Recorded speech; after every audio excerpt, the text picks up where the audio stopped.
Hey guys, welcome to Proverbs for Life, where we're taking ancient wisdom and applying it to a modern world.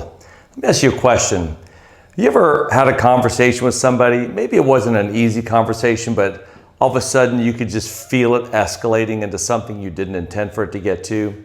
Or maybe you were in an argument or a disagreement with somebody and it just wasn't getting resolved. In fact, just the opposite.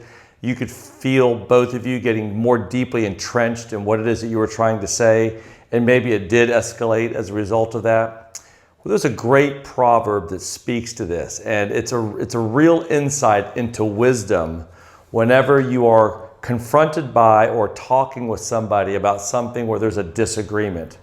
Look at Proverbs 15:1. It simply says, "A gentle answer turns away anger, but a harsh word stirs up wrath." Now remember, we're looking for the contrasts. We're looking for any sort of parallelisms that are in the proverb. Notice this real quick. We have the first one is a gentle answer is contrasted with a harsh word.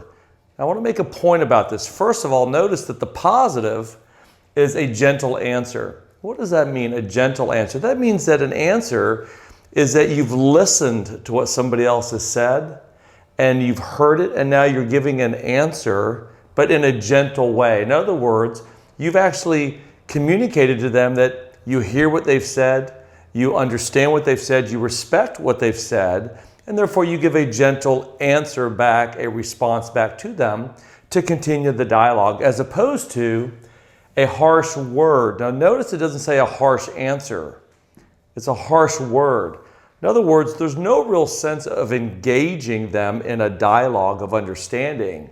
In fact, what now the person is doing is they retort back with a harsh word, and they get maybe accusatory, or they attack, or they blame the other person. And look what else happens. A gentle answer turns away anger, whereas a harsh word stirs up. Big difference in the two. One of them is, here's this thing called anger that's sitting there waiting to jump into the conversation. I want you to picture it that way. You're in this dialogue with somebody and anger is sitting right there waiting to get in on this thing. And the gentle answer turns away anger. And anger walks away because there's nothing for anger to do. There's nothing you're doing that empowers anger to get involved in that particular dialogue. Versus a harsh word stirs up, which means it doesn't just activate anger. It actually stirs it up. It makes it worse. And anger now converts to wrath. In other words, it's worse than it even needed to be from the beginning. You ever had that experience? Where something that seemed to be not that big of a deal, maybe on a level of conflict it should have been a 4, but it ended up being an 8. And it's because the way that it was engaged by both people, or maybe even just one person, it stirred up the anger to the point where it became wrath. And that's the contrast, anger and wrath. That's the outcome. Now what could have simply been anger, which anger is okay sometimes, but wrath is now where somebody is truly attacking and they want nothing but the person's demise. They want nothing but for you to lose. And now it's destructive by nature. So what do we do with this proverb? I think the proverb is instructive for us because what it's saying is every one of us are going to have conversations and moments of disagreement, moments where things aren't the way we want them. They're not being done the way we would have preferred. And so we've got a choice.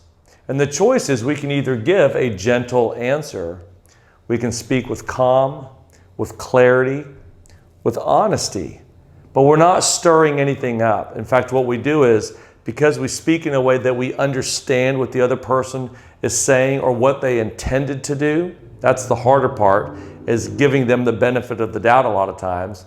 But because you speak in a way that you know what they intended to do, you turn away anger because you're not now blaming or accusing. You might say something like, I know you didn't intend for this to come across this way. This is how it was heard by me, and I know you didn't intend that. Now what you're doing is you're turning away anger because that person might say, no, of course I didn't intend it that way. See, as opposed to stirring up wrath. You always speak to me that way. I can't stand it, and all of a sudden there's the harsh word. Now you're stirring it up. So let's be wise with our words. Let's be wise with our impulses and our emotions and our feelings. Whenever we're in a conversation, when we feel like it's going somewhere that's going to be challenging, let's really strive to allow a gentle answer to turn away anger. And that way we can have much more effective and peaceable conversations with the people around us.